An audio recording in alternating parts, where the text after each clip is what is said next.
শ্রী সিদ্ধার্থনাথ সম্মানীয় কাউন্সিলর বিষ্ণুপুর পৌরসভা। এরপর আমরা মঞ্চে আহ্বান জানাবো বয়স্ক নাগরিকদের পরিষেবায় এবং তাদের মনোরঞ্জনের কার্যে নিয়োজিত একটি সংস্থা বিষ্ণুপুরে ইতিমধ্যেই যথেষ্ট সমাদৃত হয়েছে মানুষের কথা বলার জন্য। সেই হসলা বিষ্ণুপুরকে আমরা মঞ্চে আহ্বান জানাচ্ছি, তাদের প্রতিনিধিদের, তাদেরকেও আমরা সম্মাননা প্রদান করব। সম্মাননা প্রদান করবেন সুনীল কুমার দাস সম্মানীয় কাউন্সিলর বিষ্ণুপুর পৌরসভা।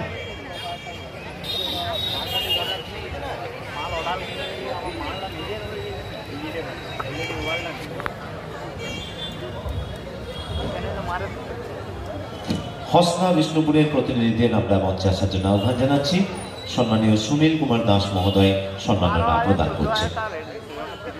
আমি হোসলার সমস্ত কর্মকর্তারা অনেকক্ষণ বিকালবেলায় সবার প্রথম ওনারা এসছেন, মানে পাঞ্চুয়ালিটি কি এবং সময় কি এনাদের এই বয়সে এসেও কিন্তু আমাদের শিখতে হবে।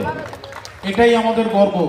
সেই হোসলাকে আমরা কিন্তু এখানে সম্মান জানাতে পারছি বিষ্ণুপুর পৌরসভার পক্ষ থেকে।